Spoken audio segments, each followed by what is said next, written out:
Vostès no creuen que l'alcalde ha volgut acabar una mica amb aquesta imatge bonista que tenia l'Ajuntament de Vic? Per exemple, el síndic de Greuges parlava bé del model educatiu, de la distribució de l'alumnat estranger o també del servei de mediació. D'això també potser el senyor Anglada o la Plataforma per Catalunya se'n va saber aprofitar i l'Ajuntament ara ha volgut acabar o contrarrestar una mica aquest ascens amb aquesta mesura. No sé què en pensen. La paraula bonista la va inventar José María Aznar. Una conferència de la FAIS va ser la primera persona que va utilitzar el terme aquest de bonista. Jo prefereixo ser bonista que no pas que em puguin acusar de xenòfob. Això d'entrada. En segon lloc, el que no entenc és per què un ajuntament com el de Vic, que és cert i no ho negaré pas, amb Convergència i Unió a l'alcaldia, havia fet una política d'integració com a mínim interessant, de cop passa de marginar la plataforma feixista, com vostè diu, i de fer un corredor sanitari al seu voltant, a prendre-li les seves mesures i posar-les a la centralitat del debat polític. El gran triomfador d'aquest fenomen a Vic és Plataforma Catalunya i el senyor Anglada, que ha aconseguit que el seu únic tema, el seu monotema de comentari polític, sigui la centralitat del debat polític. Però llavors la solució és no parlar de migració, aquí no hi ha problema, aquí tots som bons, bonistes, aquí tots som... Això ja no ho he dit pas. Sí, he dit que no se n'havia de parlar, que havíem aconseguit posar al centre del debat. Perdoni, és que hi està al centre del debat, n'hem de parlar, el problema hi és. O sigui, ja l'he dit, el tema de la plataforma del senyor aquest, que no vull dir el nom, és conseqüència precisament del problema.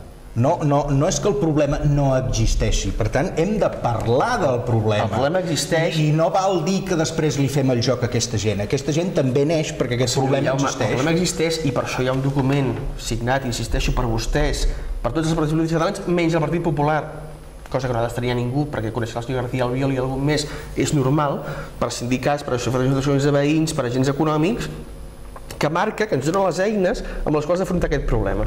I l'Ajuntament de Vic, de manera unilateral, el que ha fet és convertir això en paper mullat. És a dir, convertir la feina de molt temps de debat, de consens dels agents polítics i econòmics, el senyor Viladebada l'ha convertit en un dia en paper mullat.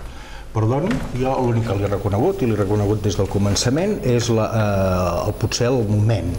Si ho haguéssim fet en el moment, repeteixo, que ens estaven enviant per part del Cos Nacional de Policia onades d'immigrants que s'estaven a la plaça Catalunya i cada dia eren notícia, el telenotícies, etc. Llavors aquests ajuntaments, el de Barcelona, el d'Alcanar, etc., que haguessin pres aquesta mesura, ningú estaria parlant de xenofòbia, ningú estaria parlant de marginació, sinó que es posaria el debat en el punt que està.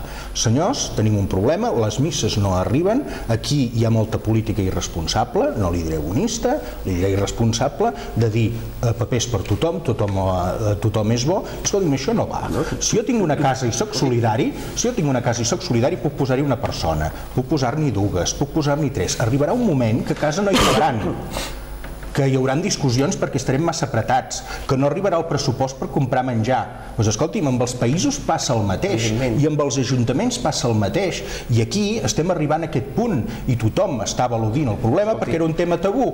El tema de Vic ha tingut la virtut, segurament a destemps, de destapar aquesta olla, i això és bo, que els ciutadans en parlin. Per ser un tema tabú s'ha debatut prou, insisteixo.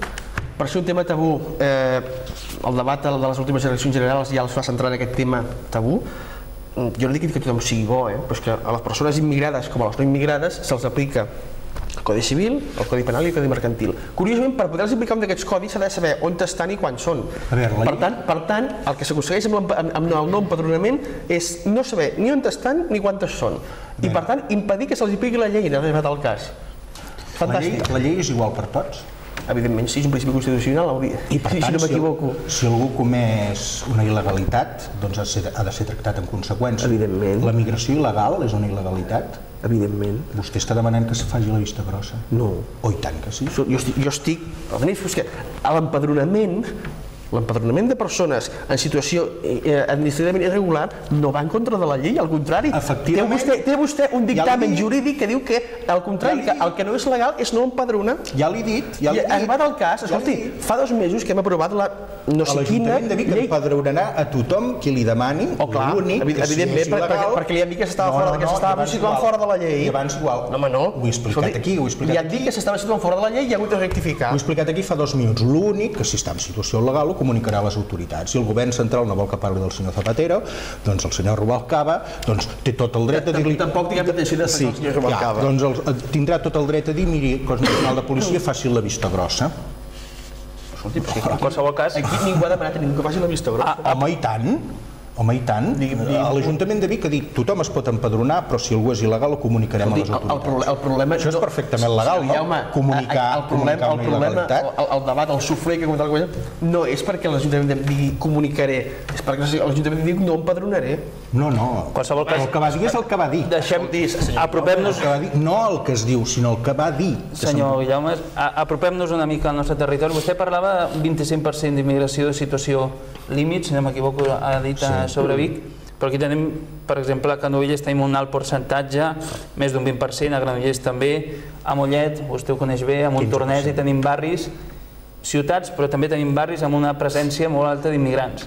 Això que deia per Vic també serveix per alguns municipis vallesans, aquesta situació? En els mateixos termes, de moment no, però si no prenem mesures, aquest punt arribarà. O sigui, tenim alguns dels nostres barris, a Canovelles, a Mollet i a més llocs, que la migració està arribant al 50%. I arribarem a un punt que ja no... Llavors arribarem al punt surrealista, que qui demanarà prendre mesures d'aquest tipus ja no seran els catalans ni els catalans integrats des de... No, no, és que seran els immigrants legals els que demanaran aquest tipus de mesures.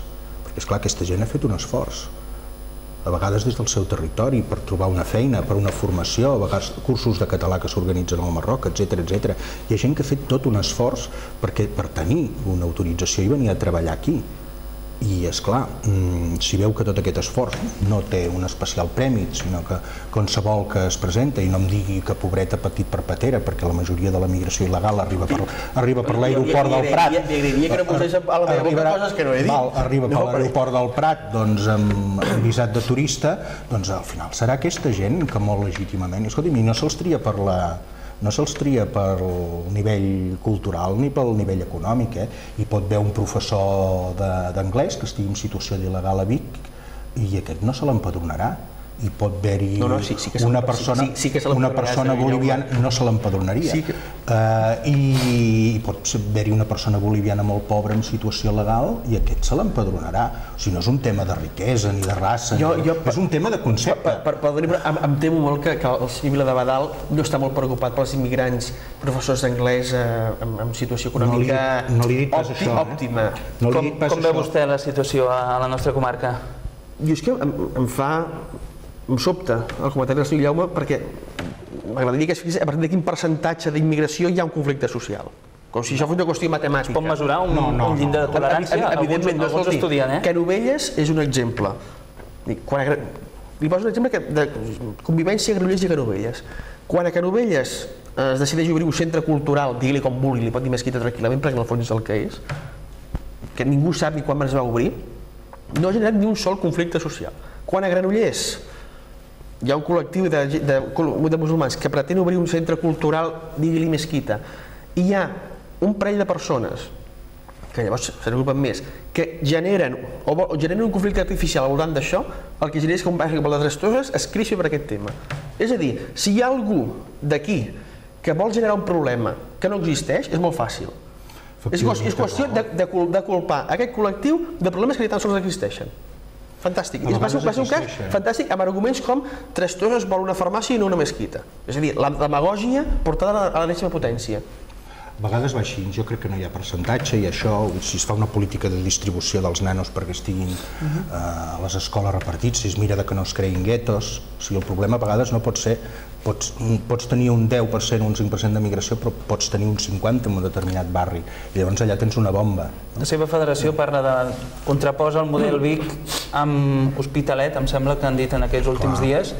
Granollers, Mollet, quin model d'aquests dos seria? Home, el model és Vic, per descomptat, o sigui, saber distribuir els nanos a les escoles, fer que els habitatges no es creïn carrers de determinades nacionalitats, fer cursos d'integració de la dona, en alguns casos això és un problema amb alguna d'aquestes comunitats, doncs fer tota una política que ha estat denostada, el famós carnet per punts que sempre ens tiren per cara, però premiar la integració.